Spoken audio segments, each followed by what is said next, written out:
కేవలం 3 అక్షరాలు. అవును, మూడే అక్షరాలు ఒకరి ప్రాణాన్ని కాపాడగలవంటే నమ్ముతారా? స్ట్రోక్ వచ్చినప్పుడు నిజంగా ప్రతి క్షణం, ప్రతి సెకండు చాలా విలువైనది. మరి అలాంటి అత్యవసర పరిస్థితుల్లో ఏం చేయాలో చెప్పే ఒక సింపుల్ టెక్నిక్ ఉంది. దాని గురించే మనం ఈరోజు వివరంగా తెలుసుకోబోతున్నాం. సరే, ముందుగా ఒక కథతో మొదలు పెడదాం. ఇది కల్పిత కథ కాదు, నిజంగా జరిగింది. మనలో ఎవరైనా సరే చాలా తేలిగ్గా చేసే ఒక చిన్న పొరపాటు ఎంత పెద్ద విషాదానికి దారితీస్తుందో ఈ కథ మన కళ్లకు కట్టినట్టు చూపిస్తుంది. ఇది మనందరికీ ఒక హెచ్చరిక అనుకోవచ్చు. ఓకే, ఊహించుకోండి. ఒక పెద్ద పార్టీ జరుగుతోంది. పాత స్నేహితులందరూ కలుసుకున్నారు. అంతా నవ్వులు, పలకరింపులతో చాలా సందడిగా ఉంది. అంతా బాగుందనుకుంటున్న టైంలో అకస్మాత్తుగా ఒక మహిళ తూలి కింద పడిపోయింది. ఒక్కసారిగా అందరూ షాకయ్యారు.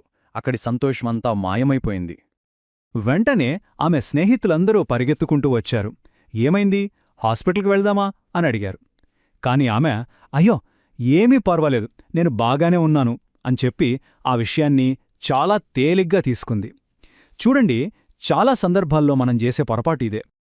ఆమె అలా చెప్పేసరికి అక్కడున్నవాళ్లందరూ కూడా అవున్లే, కొత్త చెప్పులేసుకుంది కదా, అందుకే జారిపడి ఉంటుంది అని వాళ్లకు వాళ్లే సర్ది చెప్పుకున్నారు. చూసారా, ఎంత ప్రమాదకరమైన ఒక హెచ్చరికని ఎంత తేలిగ్గా పక్కన పెట్టేశారో. దీనివల్ల అసలు సమస్య ఏంటో ఎవరూ గుర్తించనేలేదు. సరే, ఆమెను పైకి లేపారు, కొంచెం శుభ్రం చేసి తినడానికి ఒక ప్లేట్ ఫుడ్ ఇచ్చారు. ఆశ్చర్యంగా ఆ తర్వాత రోజంతా ఆమె అందరితో కలిసి మామూలుగానే నవ్వుతూ మాట్లాడుతూ గడిపింది. దీంతో అందరూ హమ్మయ్యా, అంతా సర్దుకుంది అనుకున్నారు. కాని వాళ్లకు తెలీదు అసలు ప్రమాదం అప్పుడే మొదలైందని. అవును, పైకంతా నార్మల్గానే కనిపించింది, కాని లోపల ఒక పెద్ద ప్రమాదం పొంచుంది. మరి ఆ సంఘటన అసలు స్వరూపమేంటి, దాని ముగింపు ఎంత విషాదకరంగా ఉందో ఇప్పుడు చూద్దాం. అదే రోజు సాయంత్రం ఆమె భర్త నుండి పార్టీలో ఉన్న స్నేహితులకి ఒక ఫోన్ కాలొచ్చింది. ఆమెను హాస్పిటల్కి తరలించారని, సాయంత్రం 6 గంటలకామె చనిపోయిందని చెప్పారు. అందరూ నిర్ఘంతపోయారు. పార్టీలో జరిగిన ఆ చిన్న సంఘటనే ఆమె ప్రాణాల్ని తీస్తుందని వాళ్ళు కలలో కూడా ఊహించలేదు. అసలు ఏం జరిగిందంటే, ఆ పార్టీలోనే ఆమెకు స్ట్రోక్ వచ్చింది. ఆ కింద పడిపోవడం అనేది స్ట్రోక్ యొక్క మొదటి లక్షణం. కాని అక్కడున్న వాళ్లలో ఒక్కరు కూడా దాన్ని గుర్తించలేకపోయారు. అన్నిటికన్నా బాధాకరమైన విషయం ఏంటంటే, ఒకవేళ ఆ సంకేతాలను వాళ్ళు కరెక్ట్ టైంలో గుర్తించుంటే ఆమె ప్రాణాలను బహుశా కాపాడి ఉండేవారేమో. ఇప్పుడు మనందరి మదిలో మెదిలే ప్రశ్న ఇదే: ఆమె ప్రాణాలను నిజంగా కాపాడగలిగే అవకాశం ఉండేదా? దీనికి సమాధానం ఖచ్చితంగా ఉండేది. మరి ఆ అవకాశమేంటి? ఈ కథ నుండి మనం నేర్చుకోవాల్సిన ఆ పరిష్కారమేంటో ఇప్పుడు తెలుసుకుందాం. చూడండి, న్యూరోసర్జన్లు ఏం చెప్తారంటే, స్ట్రోక్ వచ్చిన తర్వాత మొదటి 3 గంటల సమయం చాలా చాలా కీలకం. దాన్ని గోల్డెన్ అవర్స్ అని కూడా అంటారు. ఎందుకంటే ఈ సమయంలో గనక ట్రీట్మెంట్ అందిస్తే బ్రెయిన్కి జరిగే డ్యామేజ్ని చాలా వరకు తగ్గించొచ్చు. పేషెంట్ పూర్తిగా కోలుకునే అవకాశాలు కూడా చాలా ఎక్కువగా ఉంటాయి. అందుకే స్ట్రోక్ని ఎంత త్వరగా గుర్తిస్తే అంత మంచిది.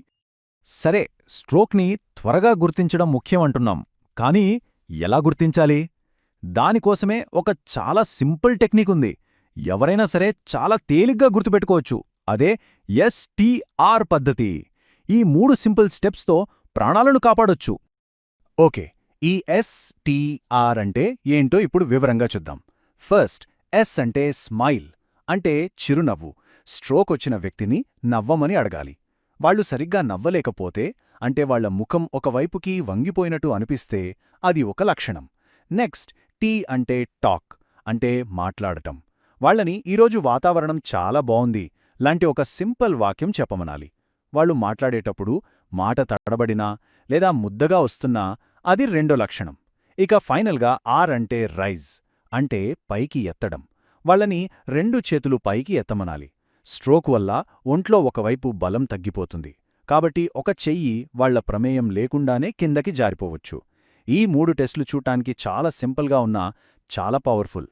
ఈ STR పద్ధతితో పాటు మనం గమనించాల్సిన ఇంకో ముఖ్యమైన లక్షణం కూడా ఉంది. అదేంటంటే, అనుమానం ఉన్న వ్యక్తిని నాలుక బయటపెట్టమనాలి. ఒకవేళ వాళ్ల నాలుక ఒక వైపుకి వంగి ఉన్నా సరే, అది కూడా స్ట్రోక్కి ఒక బలమైన సంకేతం కావచ్చు. ఒక్క విషయం బాగా గుర్తుపెట్టుకోండి.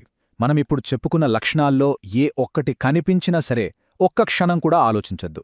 వెంటనే అంబులెన్స్కి ఫోన్ చెయ్యాలి. అంతేగాదు, మీరు గమనించిన లక్షణాలన్నిటినీ వాళ్లకి క్లియర్గా చెప్పాలి. ఎందుకంటే ఇక్కడ ప్రతి సెకను మనకు చాలా ముఖ్యం. సరే, ఇప్పుడు మనకు స్ట్రోక్ లక్షణాలను ఎలా గుర్తించాలో తెలిసింది.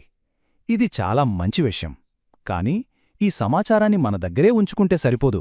దీన్ని అందరితో పంచుకోవడం కూడా అంతే ముఖ్యం. ఎందుకంటే ఒక చిన్న షేర్ ఒకరి ప్రాణాన్ని నిలబెట్టగలదు. అదెలాగో ఇప్పుడు చూద్దాం. ఒక ఫేమస్ కార్డియాలజిస్ట్ ఒక మాట చెప్పారు. అదేంటంటే, ఈ సమాచారాన్ని మీరు కనీసం ఒక 10 మందికి ఫార్వర్డ్ చేస్తే దానివల్ల ఒక్క